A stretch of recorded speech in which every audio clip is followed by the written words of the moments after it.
division into outer and inner, and no disturbance due to thoughts arising and subsiding. The foundation, awakened mind, dispels the darkness of extremes. With nothing having to be renounced, the potential for error is cut through as a matter of course. The world of myriad ways in which beings perceive, and even the kayas and timeless awareness of pure Buddhahood, all that permeates the realm of basic space as a continuous display, arises due to dynamic energy, either in light of realization or in its absence. There is simply realization or its lack within the realm of the basic space of phenomena. For those with realization who have reached a state of bliss, there is pure perception.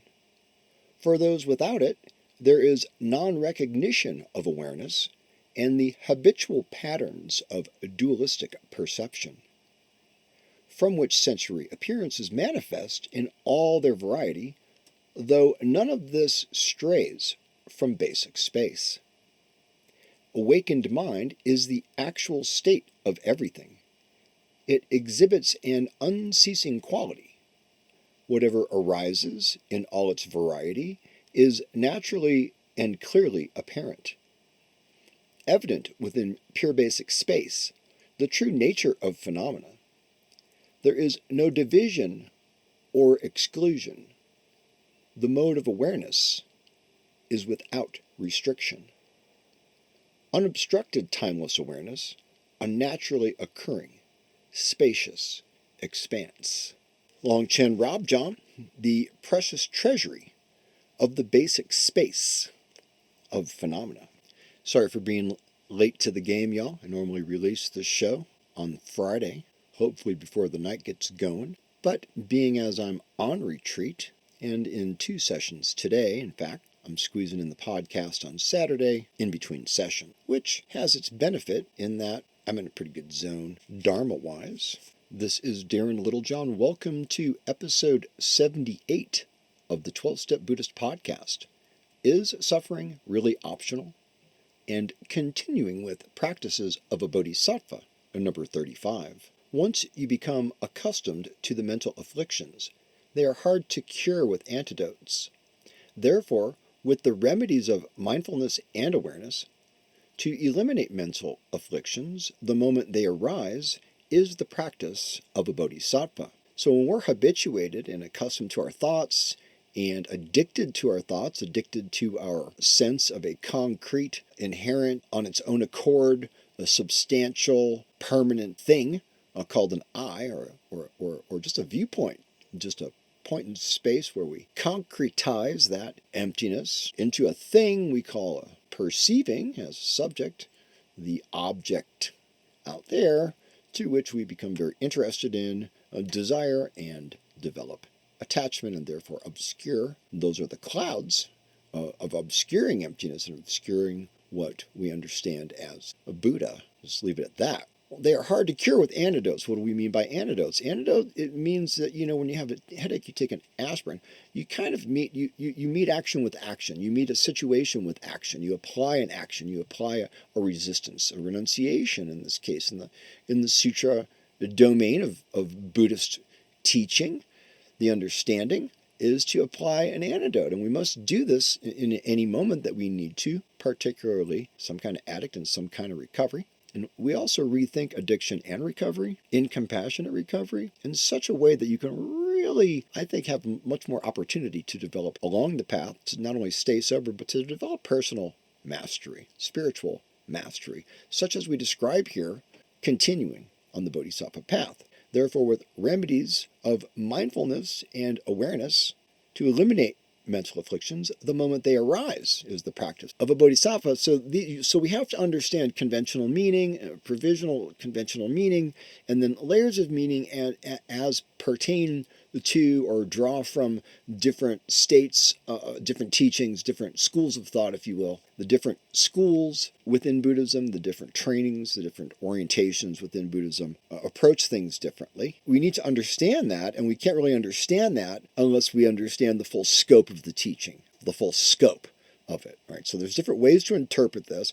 And if we bring our baggage to the Dharma, to the teaching, if we bring ourselves bring our ego, if we bring our ideas to this, what do we obtain? What do we gain? Where are we going with? How are we achieving anything? In the 8 worldly concerns, there's no achievement other than suffering and samsara. And I refer you to the Four Noble Truths. I've written about them, and they're written everywhere. I refer you to the Four Immeasurables. And these things turn our minds toward the Dharma. And we have to understand when we're looking at ourselves, if we have a state of that we don't want, say, suffering, and then Buddha says, hey, well, you can't not want it. You can't resist it. Otherwise, it'll just make it worse through the law of inverted effect, right? As we discussed in the last show, refer you to that. In the instructions here, if we understand the difference is that there's an antidote, that's the sutra path, that's the renunciation path. That means don't take nothing no matter what. That means I'm just going to keep it away. I'm not going to have anger. I'm not going to have feelings. I'm not going to have you can take it to an extreme, or you can balance it. It's just a not. It's a not, like I will not. It's a vow. I will not. You know what I mean? I will not engage in harmful action. For example, we have the whole series and systems of vows on the Eightfold Path, and other paths as are described, as I keep saying, within these different spectrums of teaching. Start with the 12-step Buddhists, understand that. You want more Dharma instruction, listen here, go. I have other resources I can send you to, but then moving into your recovery, bring it all into the next level of recovery with compassionate recovery. So bring the Dharma with you, like really bring it with you, and really do a 12-step that like a 12-step that you never even imagined on the Bodhisattva path. So these remedies, there are other remedies besides just restriction and renunciation. I will not do this. There's also other ways, as we go. But of course, as addicts, we really do have to train and be careful, because it's very, very, very easy for us to get super addicted. So we have to learn, the remedy first is mindfulness. Mindfulness of something. I observe myself. Now, this is the admonition of the Guru. Observe yourself. So I pass that on to you. Observe yourself. The training is to observe yourself, and mindfulness is the training. Awareness is the result of the training, but awareness is also never not there. If you look at it from different layers of meaning, we can say, okay, awareness is something and it arises and it is subject, and aware of something and it is an object. But then we also have awareness, like we're aware of that awareness. Like, aren't you not aware of what I just said? So it's already there. This metacognition is already there. So there's scope and level of awareness. And then when we start to really meditate and really get mindfulness and really get still and really get instructions and understand what to do with our thoughts when they manifest, when we understand, we've already referred to karma. We understand karma because we understand impermanence. We understand impermanence because we just look at our life. We have mindfulness and awareness. We just look at our experience. We understand dependent origination. We understand the nature of suffering. The truth of suffering, the pervasiveness of suffering. We understand that there's no way out. There's no way out in and of itself. So that's why we have Dharma. That's why we have a Buddha. That's why we have the grace. We have the grace of a Buddha falling into our laps. But most of us are, and pardon me, but most of us are just ignorant, gluttonous, fucking stupid, moronic pigs. When it comes to the teaching, really appraise yourself. I'm appraising me. I'm appraising what I see too, but I just feel like we really don't know. We really don't know the arrogance. I personally look back at my life and the arrogance that I brought to the table when I approached the teachings. Even just with Zen, sit still, look at the wall, do nothing. There's an ego that arises. We don't have instruction in Zen on what. And so what I'm saying is there's levels of awareness and there's levels of meaning, and you have to get them straight. You have to understand what they are. You have to see what they are. You have to know what they are, practice what they are, and obtain the results of what they are to really become liberated. This whole thing is to become fully liberated, Buddha. Realize our Buddha nature. This is not anything else, folks. It's not weekend seminar on how to be, be a better day trader because you're mindful. It's not that bullshit, okay? Although if you're a day trader, good luck. So so the elimination of mental afflictions, as I discuss regularly, and particularly in the non-resistance, in the practice of letting go of our resistance to suffering, the resistance to our experience, this is the elimination. So elimination doesn't happen by an opposing force of renunciation. It's like in karate. If you send me a punch, I'm going to raise up, hey, I'm going to raise up. I'm going to block you. I'm going to break your fucking forearm. All right, that's a different approach than the Aikido approach or the Tai Chi or the Kung Fu approach. You're so present, you observe the energy. You're so aware of how energy moves and you move with the circular motions, and you flow with it in such a time lapse. Like you're so still, you see it coming way before the person even has action. And you're not thinking, it's a spontaneous flow that you sort of move and pivot and press your right toe down and drop your left heel and draw your belly in and bring your groundedness to your left side as you flow with the punch coming from the right hand. You bring your hand up and push it away, and then you have so many options. You're right there. The ribs are open. You can break the ribs and push a bone right through the lung right there. There's a lot of options there. If you don't oppose the action, the thought, all right, the impulse, the desire to use, the desire to be addicted, to be so interested and obsessed, with ourselves, with our addiction, with what we think is going to lead us out of suffering. If we eliminate resistance to suffering, then we eliminate something to suffer about. There's nothing there to stop us. There's no oppositional flow. And we can give ourselves, we're not creating that opposition, with our resistance, with our application of the teaching. And although we apply this many, many times throughout the day, in any moment, we can apply all the teachings, any of the teachings, some of the teachings in any moment. We have to understand this in our meditation and get these instructions, get the awareness, get the mindfulness that when we see these things arising within ourselves, we understand what to do, precisely what to do to liberate ourselves and all beings from suffering. And the suffering occurs. We got to look at samsara. We got to look at the Four Noble Truths. You got to look at the Eightfold Path. You got to look at the Four Immeasurables. Understand this. I'm referring you to this. It's written everywhere. Not hard to find. So this is how we eliminate, not by resistance, but by awareness. So because it says here that it's hard to cure. It's hard to cure an addiction with a resistance, like with an antidote. You want to take antabuse for alcoholism. You want to do shock therapy for your smoking cessation. This is the application. It's hard to do that when you're accustomed or really, really addicted. And we can understand what is the moment afflictions arise. We have to get really still. We have to understand why we're doing this. We have to get really still and practice this and train our minds to understand what we need to do with our afflictions. And to the point that, of course, we need to stop it. Don't put your hand on the stove. Stop using. Get sober. Get clean. Okay? And then understand what to do with the afflictions. The afflictions in compassionate recovery take you down to the root cause of your addiction. I'm Buddhist for a very long time. I'm an addict for longer. So read it and understand. You apply the Dharma at the deep level here to our afflictions by understanding how it works within our body, mind, speech, energy, brain, within us, and understand what's our role and what can our role be in healing. This is very integrated in the path of the Bodhisattva. So is suffering really optional? Addicts are seekers. What do we seek? We seek to transcend. We really are, us addicts, we really kind of are mystical, psychic, and who among us would not say? Would you say that you're not a mystical, intuitive, spiritually oriented being? Well, if you're not, I kind of wonder what you're doing listening to me, because I am. Maybe it's interesting. Well, I understand that interest. We seek, we're looking for something. What we're looking for is the sacred moment. We're looking for that moment of transcendence. And this moment of transcendence, actually the concept of something to transcend and someone to transcend it, and an experience of transcendence, this entire situation dissolves.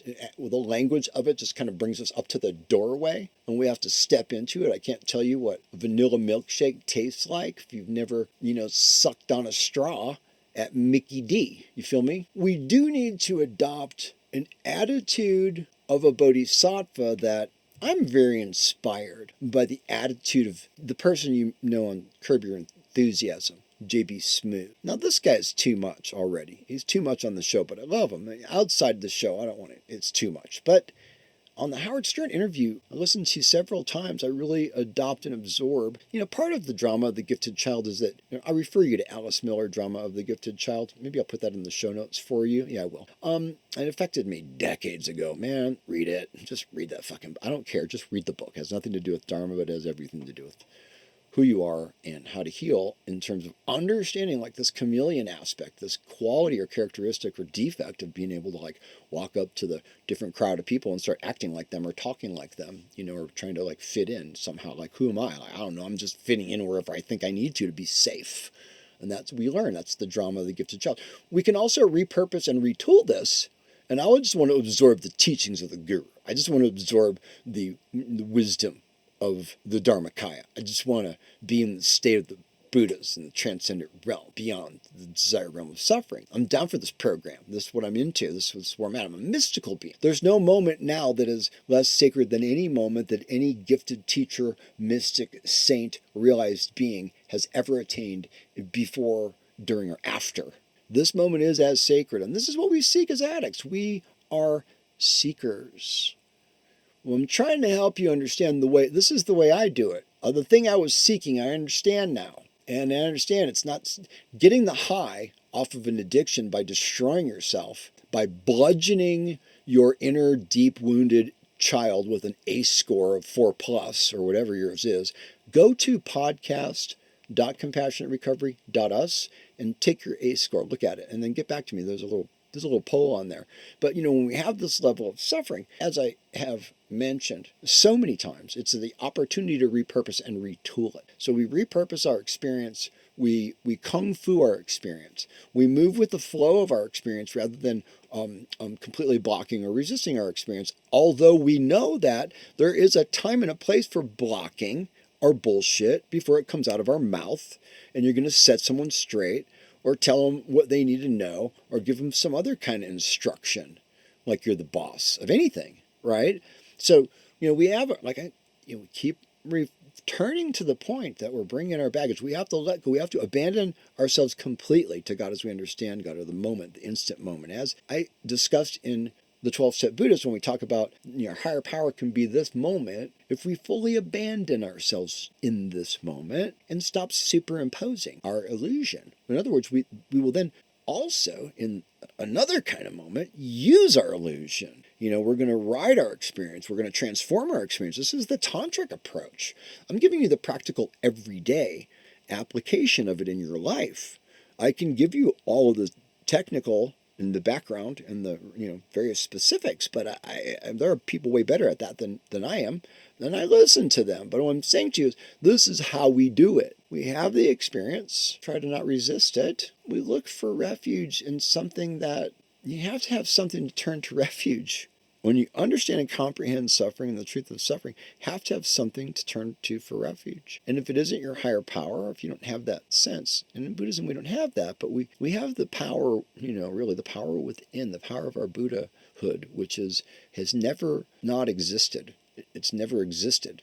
And so forth, as we keep going through our linguistics on it, right? So you understand what I'm saying. Sit in your Buddha seat, have a nice deep inhale, keep all this in mind. Now let it go. It just dissolves in space, man. You're chilling in empty space right now. Do it again. Inhale.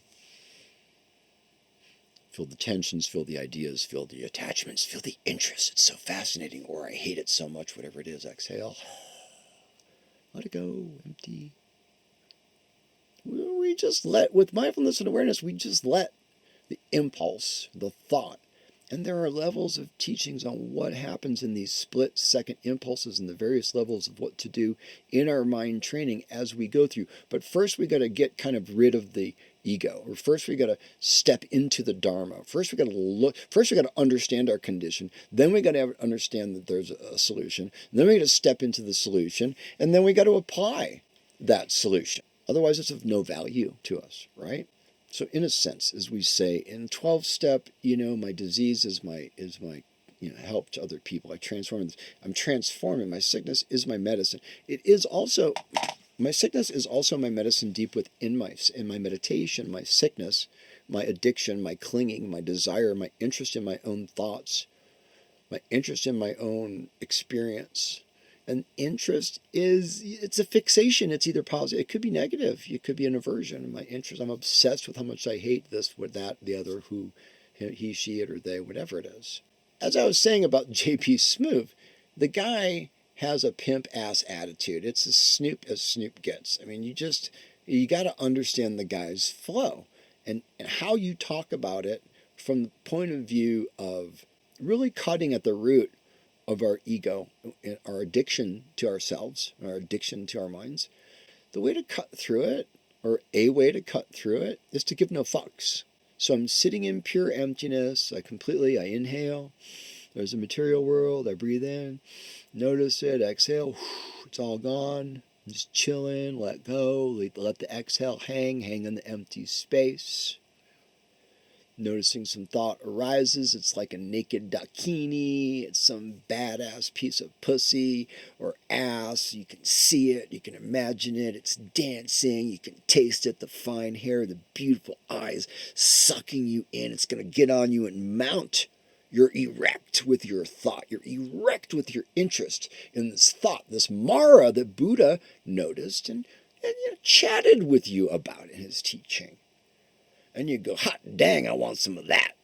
And whatever it is, turn it to your own attachment. I'm just giving you this, the powerful one, at least that I have. And we just go, oh, give no fucks. You're a pimp. You're Snoop in a club. The bitches and hoes, the attitude, they're all coming at, you got to be gangster about it, is what I'm saying. You got to give no fucks. A gangster gives no fucks. Do you understand? And my buddy, works for Amigos, and he has this, these guys are just, they're like, they're like the epitome of pimp. I mean, I'm not a hip hop guy, but I listened a little bit to it because my friend is so involved with them for so long. And I want to understand the group, I'm listening to them and they're pretty, yeah.